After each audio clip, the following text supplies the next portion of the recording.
Cicero.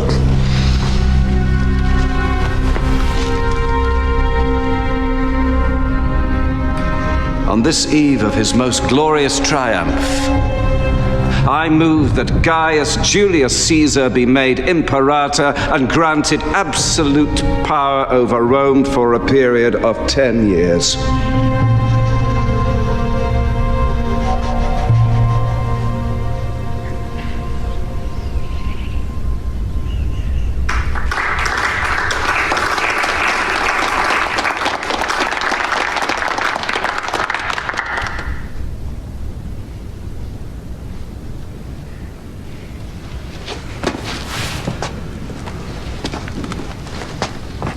As some of you know, Caesar and I have had our disagreements.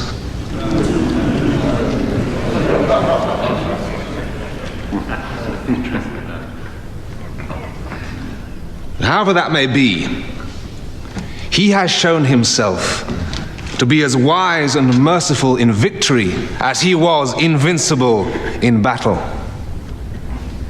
Let this be an end to division and civil strife. I willingly pledge my loyalty to him, and I urge you all to do the same. I heartily commend the motion proposed by Marcus Tullius Cicero.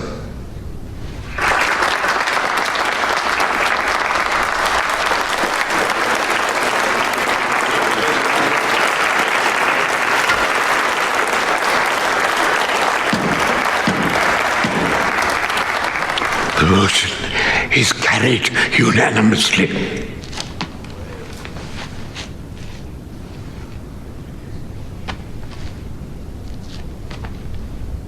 Many of you here today fought against me. Many of you wished me dead. Many of you perhaps still do. But I hold no grudges and seek no revenge.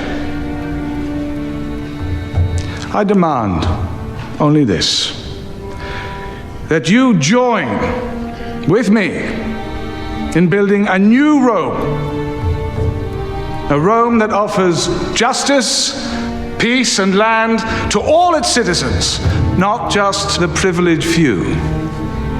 Support me in this task, and old divisions will be forgotten. Oppose me, and Rome will not forgive you a second time. Senators,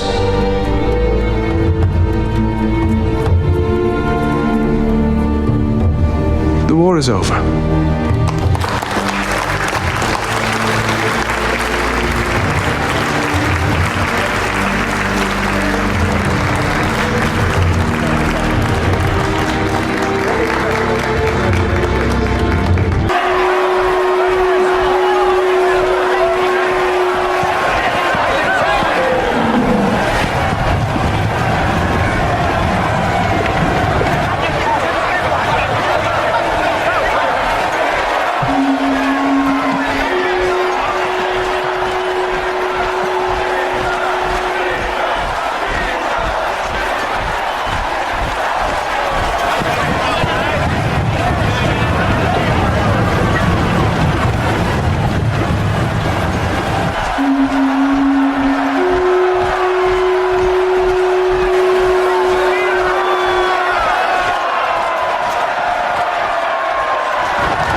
When Caesar says do this, it is performed.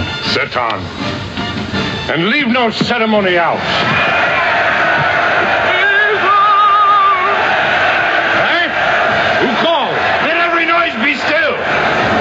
Peace, yet again. Who is it in the press that calls on me? I hear a tongue shriller than all the music cry Caesar. Speak. Caesar is turned to hear. Beware the Ides of March! What man is that? A soothsayer bids you beware the Ides of March. Set him before me. Let me see his face. Hello, come from the throng.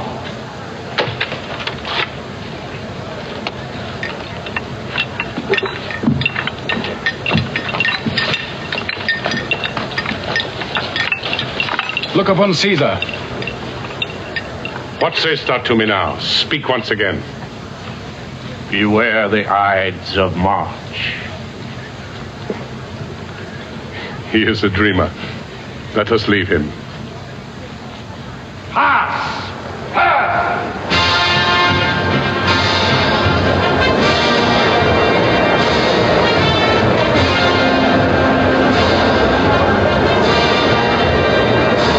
O Caesar, wilt thou lift up Olympus? Great Caesar.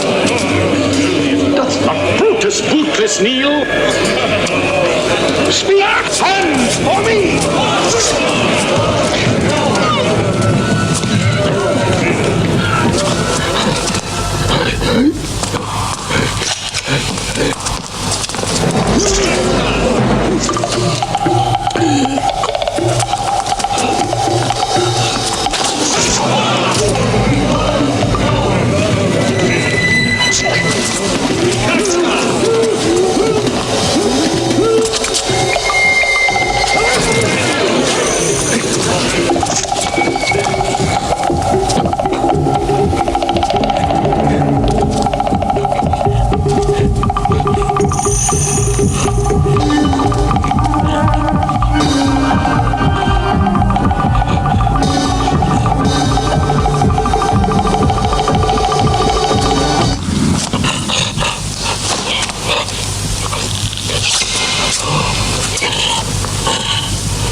Et tu, Brute!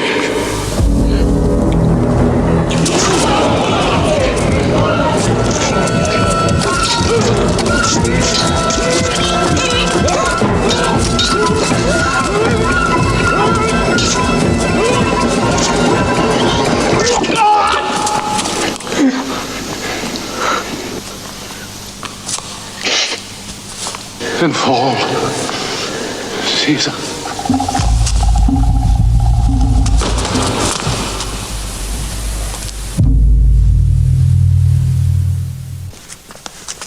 Liberty! Freedom! Tyranny's dead! Run hence!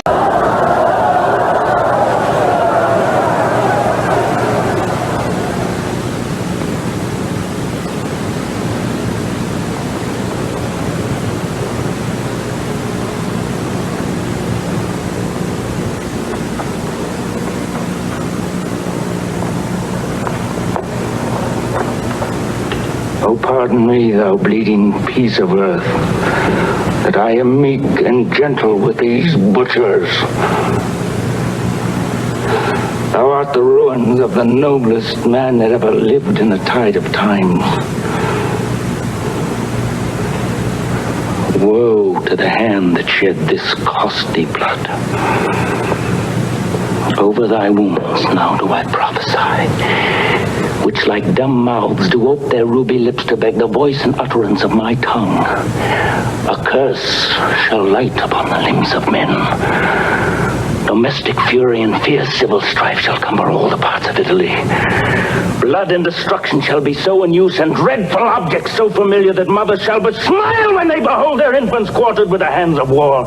All pity choke with custom of fell deed, and Caesar's spirit, ranging for revenge with Ate by his side, come hot from hell, shall in these confines with a monarch's voice cry, "Heaven!" and let slip the dogs of war. that this foul deed shall smell above the earth, with carrion men groaning for burial. Friends, Romans, countrymen, lend me your ears. I come to bury Caesar, not to praise him. The evil that men do lives after them. The good is oft interred with their bones. So let it be with Caesar. The noble Brutus hath told you Caesar was ambitious. If it were so, it was a grievous fault, and grievously hath Caesar answered it. Here, under leave of Brutus and the rest, for Brutus is an honourable man, so are they all honourable men, come I to speak in Caesar's funeral. He was my friend, faithful and just to me. But Brutus says he was ambitious, and Brutus is an honourable man. He hath brought many captives home to Rome, whose ransoms did the general coffers fill. Did this in Caesar seem ambitious? When that the poor have cried, Caesar hath wept. Ambition should be made of sterner stuff, yet Brutus says he was ambitious, and Brutus is an honourable man. You all did see that on the Lupercal I thrice presented him a kingly crown, which he did thrice refuse. Was this ambition? Yet Brutus says he was ambitious, and sure, he is an honourable man. I speak not to disprove what Brutus spoke, but here I am to speak what I do know. You all did love him once, not without cause. What cause withholds you then to mourn for him? O judgment, thou art fled to brutish beasts, and men have lost their reason. Bear with me.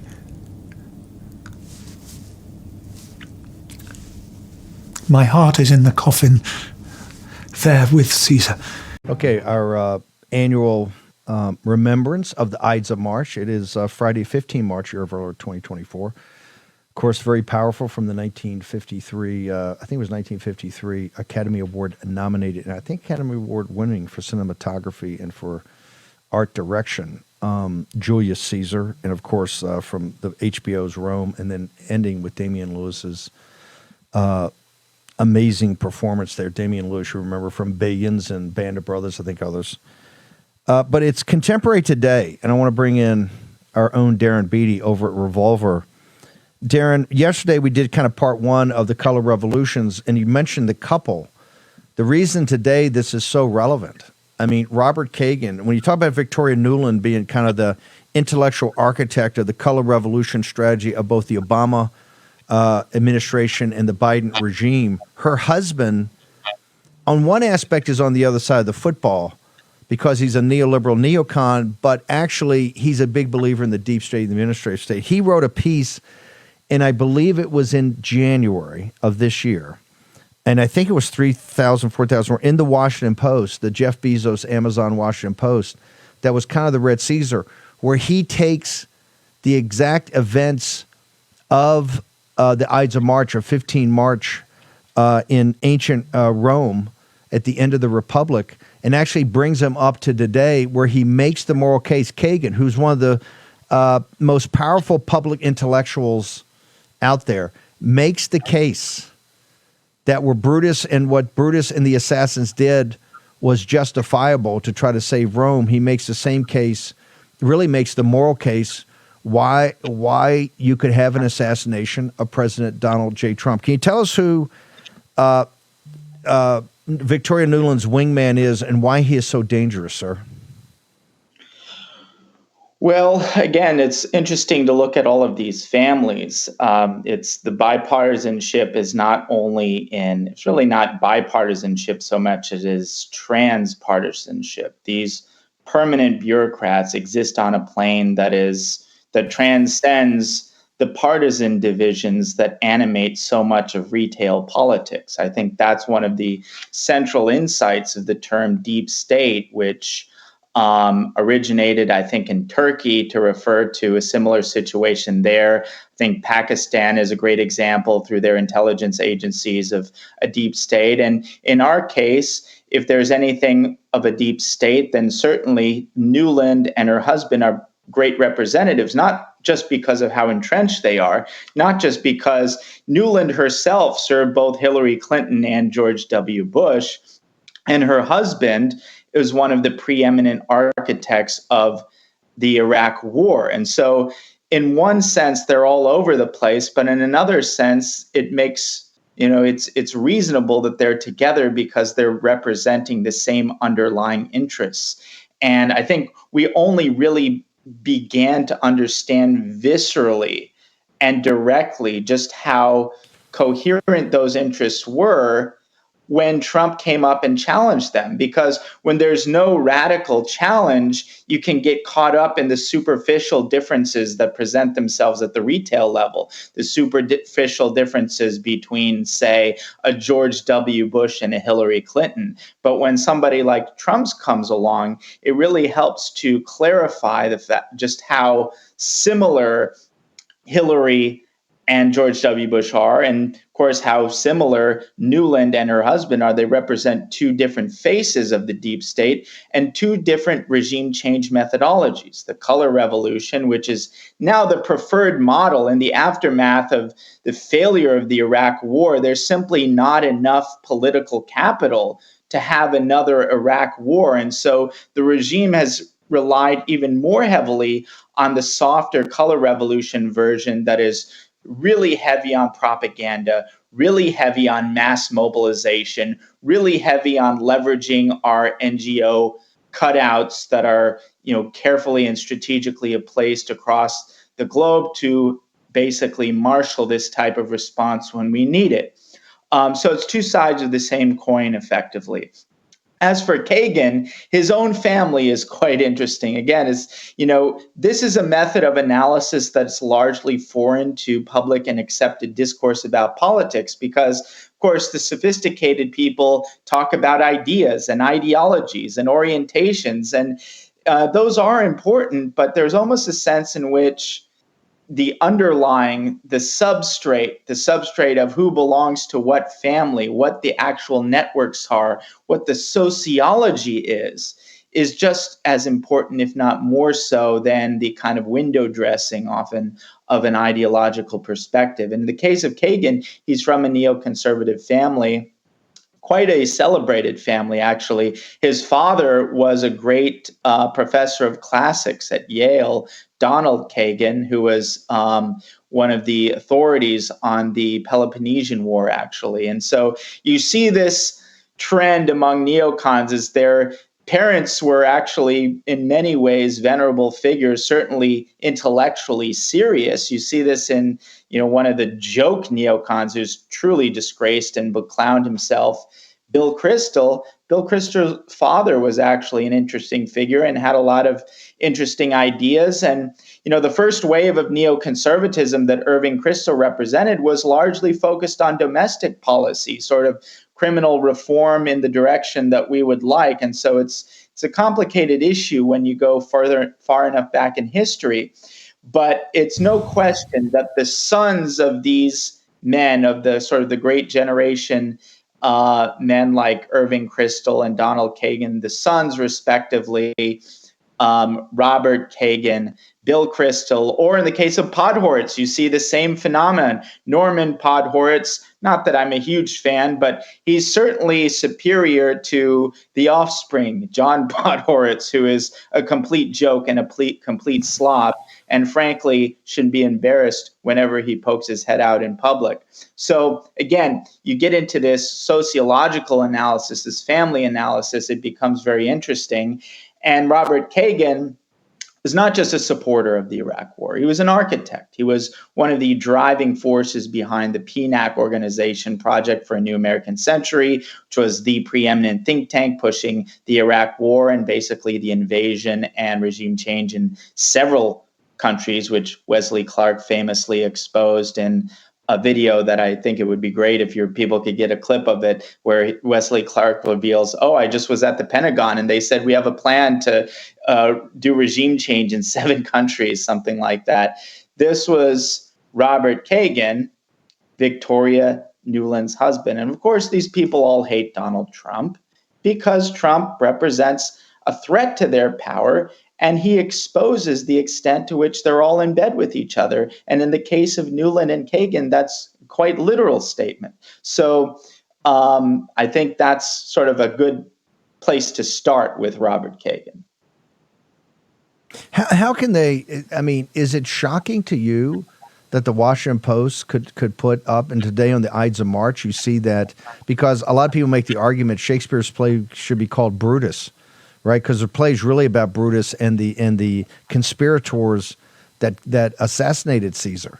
Is it irresponsible for a guy like Kagan and irresponsible for a paper like the Washington Post to actually publish, which to me is quite evident, it's to take the moral high ground on a potential assassination attempt on President Trump? Yes, I mean, it's certainly irresponsible if that's the suggestion. The article is not fresh in my mind, but I remember it vaguely. And I remember that this has become kind of normalized in the discourse, this idea of assassinating Trump. And you've seen it in various manifestations. And obviously, I mean, it's totally unacceptable. And it's something that would be completely unheard of and out of the question if it were about any other elected officials, certainly Democrat elected officials, but even, normal domesticated Republicans. It just exemplifies how Trump is this unique threat to this dirty, entrenched system of which Kagan and his wife Nuland are such prominent representatives. How dangerous do you think it's going to get for our movement, for leaders in our movement, and people like President Trump, as it becomes more and more evident every day? You've seen the collapse of lawfare. Now Andrew Weissman, they're all turning on each other. This Fonnie Willis, we documented that in the previous hour. It's obvious if you look at every metric, if you look at all the polling. I mean, the MAGA movement's rising. Every ethnicity, every religion, every racial group, working class people, this populist nationalist movement is rising with a power, particularly after they did everything to suppress us. How dangerous do you think it is overall for all of us going forward? Well, it's very dangerous. And the assassination talk about Trump is, completely beyond the pale, but it represents how psychologically unhinged they are, because from their perspective, such a thing, God forbid, would be horrible, because anybody knows, the last thing you want to do is create a kind of martyrdom out of your political enemy. They would be much better off to stall him out. And maybe they think that Trump is particularly vulnerable to these kinds of threats, that he's concerned about assassination attempts. That's why they're bringing it up as a kind of psychological warfare method. But they're certainly counting on the lawfare strategy, which I think is, the outrageous stuff is assassination talk. I think the more serious stuff in terms of what's practically going on are all these extracurricular tools, principally the lawfare mechanism that they're using to defeat Trump through extracurricular means. And I've characterized the election strategy as it appears to me in 2024 for the Democrats as twofold. One is at the retail ballot box level, and they're really going to lean into the abortion issue there. The other is the extracurricular level, and that is the lawfare, all these legal challenges, removing Trump from ballots, burying him in sham criminal charges. And for the extracurricular strategy, January 6th and the lies surrounding January 6th are actually a major pillar of that. That's the whole theory that, January 6th was an insurrection and Trump is an insurrectionist. And so all of this stuff that I've been doing on January 6th is actually very relevant to the narrative stakes on 2024, because the whole sort of extra democratic approach that the Democrats are taking rests largely on the lies embedded in the January 6th narrative from the regime's perspective. Darren, can you hold on for 1 second? We'll take a short commercial break. You've got another amazing piece up on about the traditional family that we've got to get into. I want to put it on people's radar to read over the weekend. So Darren Beattie's we're going to take a short commercial break. Darren Beattie's going to return in a second. Jim Rickards has become a regular contributor now. Go to rickardswarroom.com to get a special deal on strategic intelligence. If you like capital markets, if you like national security, if you like geopolitics, all of it, Jim Rickards is the specialist. That's rickardswarroom.com. Go check it out today for a discount on strategic intelligence, the monthly newsletter. Back in a moment. All this nonsense, all this spin, they can't handle the truth. War Room Battleground with Stephen K. Bannon. Okay, I've only got him for a few minutes, short minutes, but you talk about turbulence. You talk about turbulence. Here we're for the Ides of March special. It still lives. Robert Kagan, one of the most prominent public intellectuals, wrote a piece about the Red Caesar, that would be Donald Trump, and the moral justification of an assassination attempt. Next piece by the team over Revolver is going to shock you even more, I think. And this is why now you need to go to Birch Gold more than ever. birchgold.com/Bannon. Go check it out. The hedge against times of turbulence has always been precious metals, gold and silver, for, 6, 7, 8,000 years of recorded history. Ask Philip Patrick and the team about that. That's the question you got to ask them. Why is it a hedge? And what are the convergent forces that every couple of days gold reaches an all-time high? Darren Beattie, we are populist, nationalist, traditionalist. The third part of that, the traditionalist, you're pretty shocking when you talk about, I want people to focus on this article, the collapse of the traditional family before our eyes. The other day, Gallup reported that 30%, I think it's millennials or Gen Z, I think it's millennials, 30% of millennials, females, report that they're gay. Talk to me about your article. Yes. Well, the report on the LGBT, or gay for short, that I believe applied to Gen Z. This piece is about family formation and shows there's record lows in terms of the older millennials, females, basically early 40s, late 30s in terms of having families. And, it's one of those things, people have families or they don't. It's not something to scold about. There's probably a lot of propaganda that would deter people from doing that, which is unfortunate. But I think one kind of underexplored notion of it is all of this kind of propaganda attack on family formation is part of this acculturation, preparing psychologically the population for decline in standard of living and giving people narratives to help people cope and accept that. And so, on one hand, you say, people are not having families due to, environmentalist ideology. And that could be correct, maybe on a more surface level, but the environmentalist excuse for not having family is sort of a more psychologically palatable excuse than, you simply can't afford it. You can't reach that milestone that you want. So you find, it's not because I can't afford it. It's not because the economy is crap. It's not because, it's the economy has been particularly difficult for this kind of older millennial generation. But no, it's because of environmentalism. So what would otherwise be kind of a sad failure becomes a virtuous display of ideology. And I think we see this in other domains as well, not just in the family formation thing. I think all around you see ideologies and narratives set up to help younger people cope with the fact that the standard of living is so much worse than it was and it's not getting any better. And if you want to see an example of where all of this is going, you need only to look to Europe, because Europe is really at an end stage of this process of people are completely resigned to having a bad standard of living, and it reflects in their attitude toward, wealth, kind of the poverty, grungy lifestyle is celebrated. It's normal not to, have a house until you're very old. And I understand like the home buying situation is different there, but the European attitude is very much now completely equilibrated to the realities of this disastrous economy. And I think there are a lot of mechanisms at work kind of slowly, psychologically preparing the next generations in America for accepting, even embracing this new reality of having a low standard of living, where, to quote the WF, you'll own nothing and you'll be happy. The being happy, that's where the propaganda work comes in. Doesn't this set it up? I know you got to bounce, but doesn't this set it up that this should be the best time ever for MAGA, America First, the economic policies to get away from this debt enslavement? Now should be our time to run the tables on this generation and bring them on board our political movement? I certainly think so. You just need a message that works, and more so on this, you need a policy that works. And some of the policies are deeply entrenched.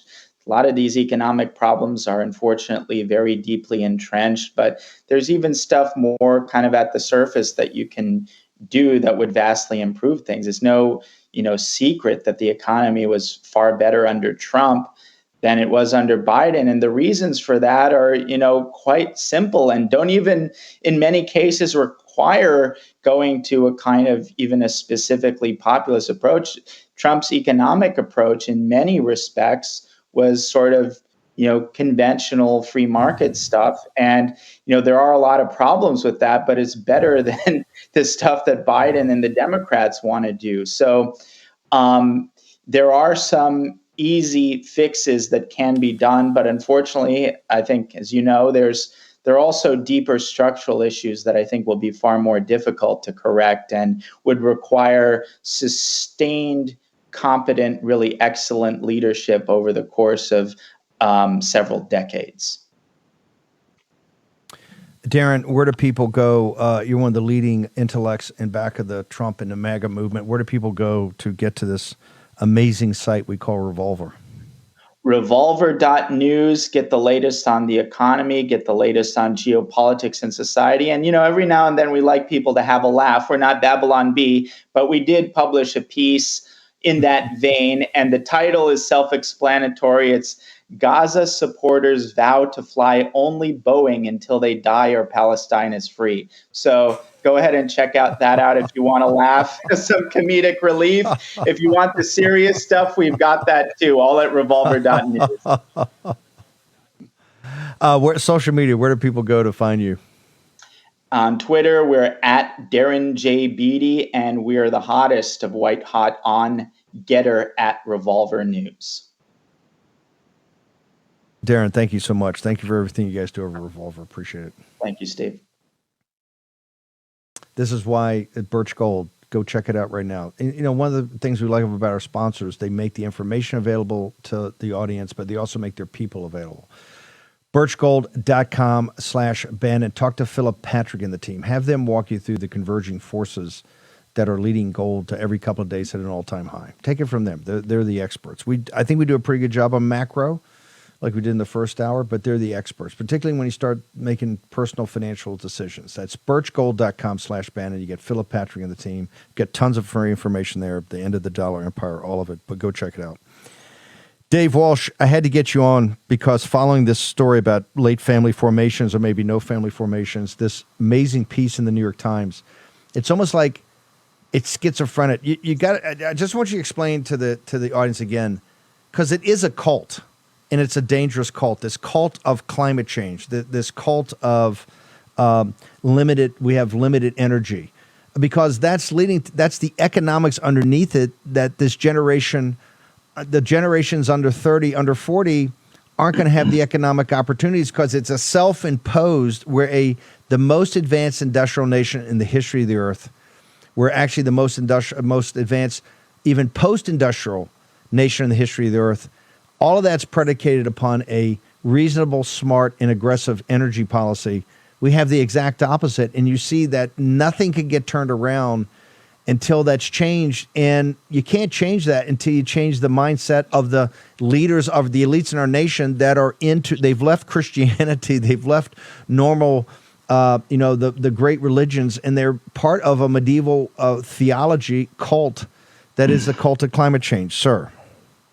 Yeah, you can't have a developed industrial economy without massive quantities of baseload continuous duty electricity. So they got onto this. The chart, by the way, they published between 07 and 22. You do have two major recessions that occurred in 08 and the one during the COVID period outbreak. And also you've had a 15-year period of deindustrialization moving ahead, largely because of high energy costs, electricity specifically, and the lack of it. So, yeah, we're emerging out of that. What these guys did, though, they bumped into some folks who were on the point of the spear, actually worried about lack of electricity and lack of electrification from too much renewables, and that is the major grid operators. The utilities are coordinated in major regional councils. One is MISO, one is CERC down here, one is CAISO, California, the California region. The other is PJM, Maryland, Virginia, Eastern Ohio, into major coordinating regions. Well, the folks who run those coordinating councils are sounding the alarm bells over too little electricity left in the system. Now, fortunately, they've come up with a better way of explaining it, and that is too much demand. Looking at specifically server centers and data centers, for example, as a key demand driver, along with Bitcoin facilities. But if you stay focused on server centers and data centers, we built in Mitsubishi for Dominion Energy a 1,500 megawatt advanced state-of-the-art, super clean, super high efficient combined cycle plant in Warren County, Virginia, two more in Southern Virginia. But that plant mainly was all about serving the massive data center load back in 2007, 8, 9, emerging in Reston, Dulles, out through Warren County, which is a big deal. Data centers, the trunk lines from Europe come into Northern Virginia with data, a huge data center region. It's a huge electrical demand required. Plant that big supports 1.7 million people. About half the capacity went to data centers. That's a huge thing. Dominion Energy's resource plan, integrated resource plan for the next 20 years, openly calls for, because of the continued shutdown of coal plants by them, and not building any new plants like the Warren County or like the Brunswick plant or like the Greensville plant we built for them, huge ones, building no more of that capacity. They're even calling for, in their integrated resource plan, a 25,000 megawatt supply gap that they'll have, unidentified, because they know they're not allowed to talk about new coal. They're not allowed to talk about new combined cycle generation. They're only allowed to talk about wind and solar. They understand the deficiency that brings of part-time energy. Again, 5 hours a day solar, about 7 wind. Therefore, they're projecting a Dominion directly in their integrated resource plan, a huge shortage. Now, the spin in this article was looking at this from the demand side, which is the other side of the equation of the shortage. Yes, electrical demand is growing. You want it to grow. You want server centers in this country. You want data centers in this country.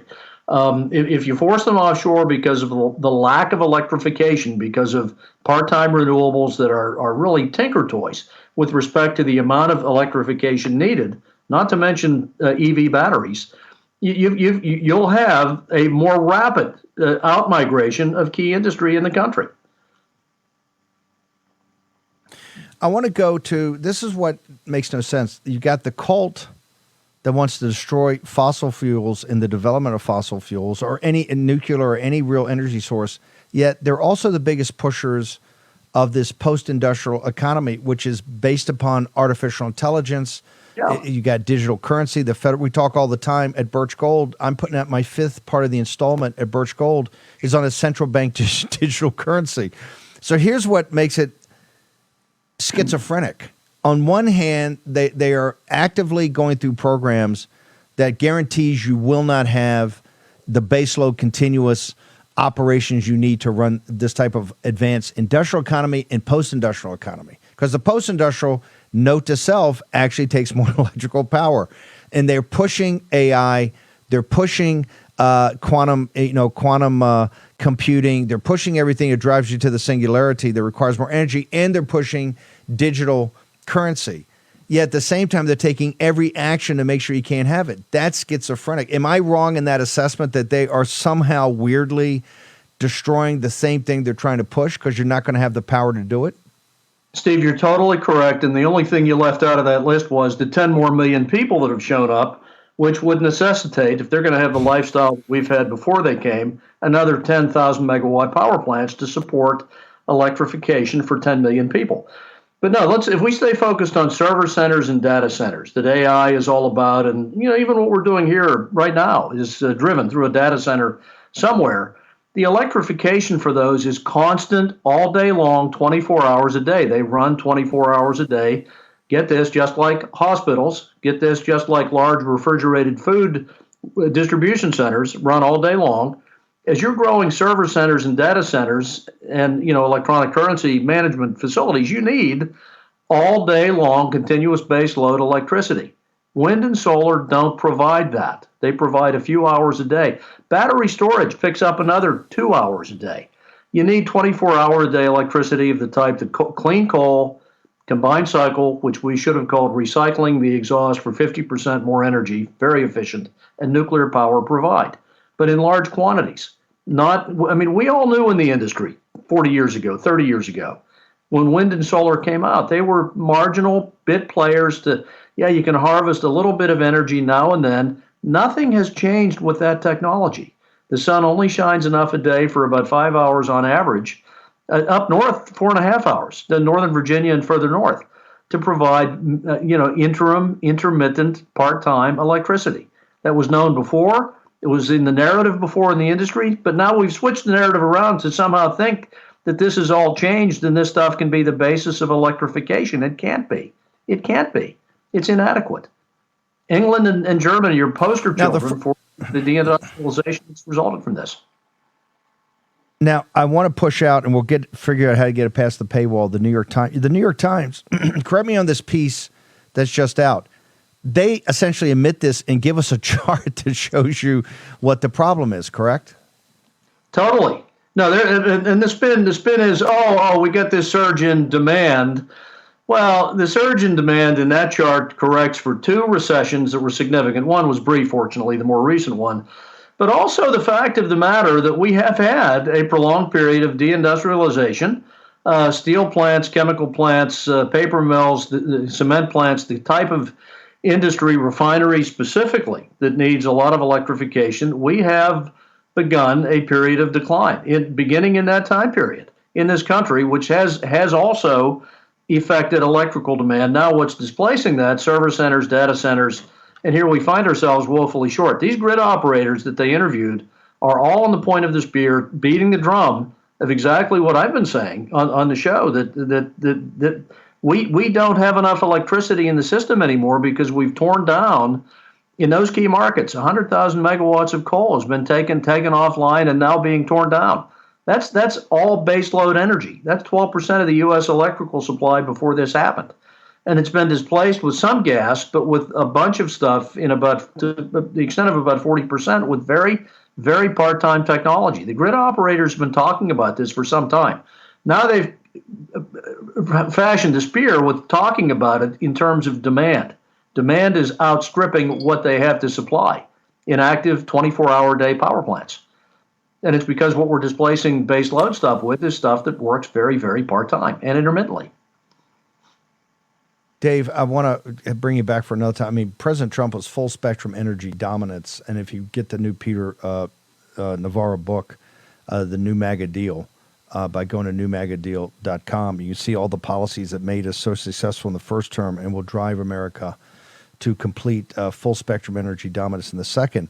But at the state level, like in South Carolina and Florida, I mean, we've had very conservative, very red states fall into this trap of kind of buying into what the cult of climate is selling. Am I incorrect in that? They're doing exactly the same thing. North Carolina, South Carolina specifically, Florida very specifically, building out now massive quantities of solar power that operate knowingly, very, very expensive to build, 4.5 times more costly per kilowatt hour generated than basic gas-fired power, and only support 5 hours a day. So they're beginning to gut here in the Southeast also buying into incentives and acceding to the pressure of the EPA to keep coal plants offline and new gas plants, don't build them, because of now the threat to shut them down beginning by 2035 if gas plants aren't hydrogen converted and or carbon capture applied. Therefore, you can't operate them economically. We're seeing a huge solar build here, the Carolinas. Tennessee has been affected. TVA has announced numerous service curtailments and warnings already when it gets cold, not enough power. No, this is happening nationally. This is happening across the country. It's very sad. The President Trump will turn this around. Big good plug for the book. I got a chapter in there on energy.